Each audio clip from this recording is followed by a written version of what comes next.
let's start by writing our clauses out. We know what table we are going to be pulling from, or our entity. Don't forget that the tables can be called entities. I actually don't think I hit on this last video, and I was watching it and I was like, why didn't you hit on that? But however, we are going to hit on it right now. So if you will look at the simplified sales table, this table, so tables within our database or our scheme or our schema are often called entities. So anytime you hear entity, it means table, or if you hear table, it means entity.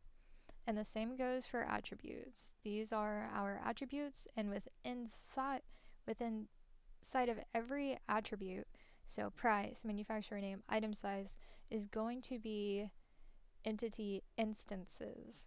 That is what make up our attribute, and our attributes are what make up our entity or table.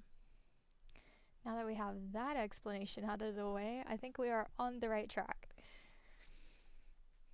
So you write simplified sales and from always if you're being examined by a potential employer, you're going to want to start by just writing out your clauses, and hopefully by the time you have your clauses written down, you'll have a good idea in your mind of what the question is going to need, so you can just have a good flow like a river, stream, whatever you want.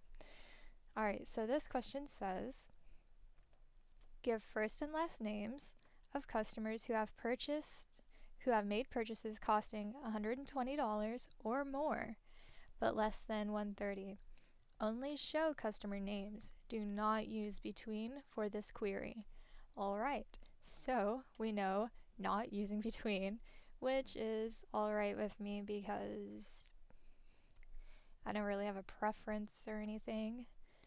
But let's go ahead and start in our select, because our question of what we need to pull starts with saying give first and last names of customers. Alright, so you know that you're going to need first name, last name, who have made purchases costing $120 or more.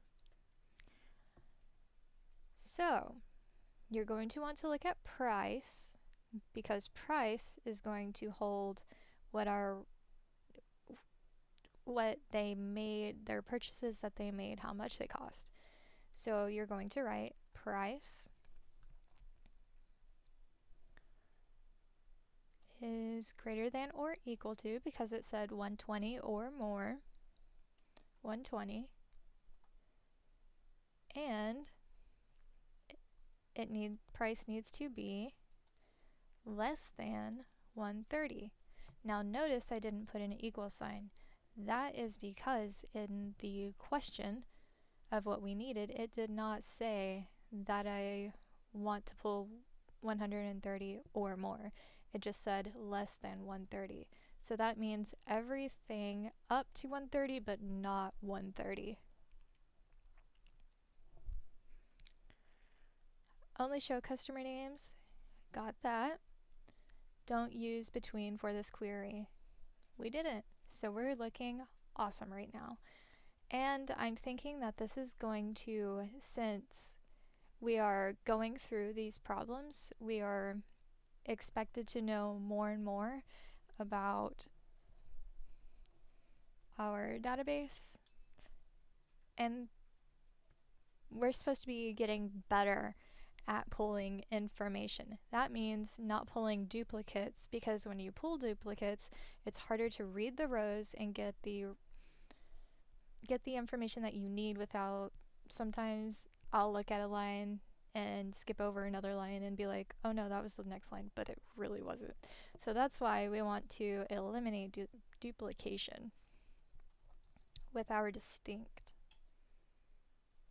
I'll go ahead and capitalize Now let's test this query and see where we get. Oh. Oh. It's because I'm not on the internet.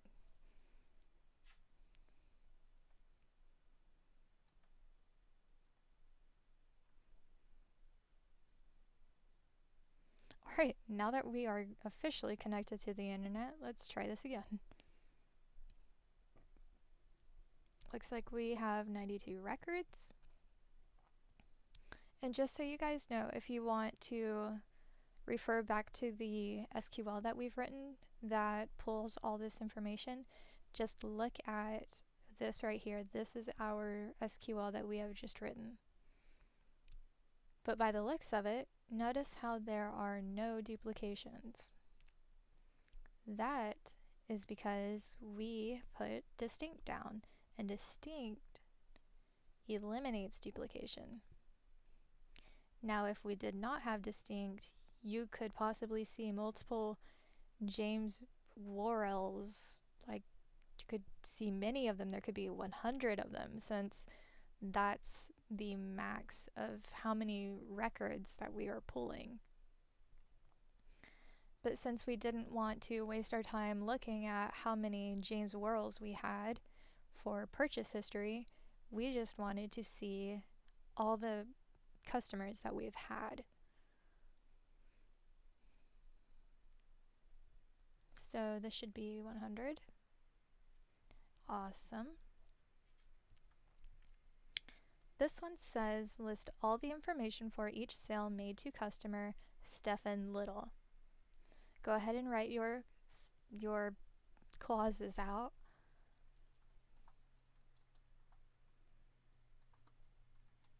You know what table you're pulling from. Alright, list all the information. Okay. We're going to keep in mind that it says all. That often means that we're going to be using that. List all the information for each sale made to customer. Okay, we are looking for a specific customer. So we're going to want to go to the where clause. And within this clause, we are going to write first name, because we are looking for the name Stefan. Single quote. Oops. Stefan. Close your single quote. Click enter. Type and, because we are not only looking for the name Stefan, we are also looking for the last name Little. So we are going to type attribute last name equal Little, termination, and let's run it and see how we do. Well, actually, hold on. Yeah, I think we did that right. Again, you can refer to the code that we have written right here. So let's look at first name. Looks like first name is Stefan and last name is Little, which is what it should be. That is what we were wanting. And this just, if you'll look at the date, you'll see that he made multiple purchases on the same day. And he made a purchase on the 7th month, the first of the 7th month. And it looks like he likes sneakers and wedges. Alright, let's save this and see if we get 100.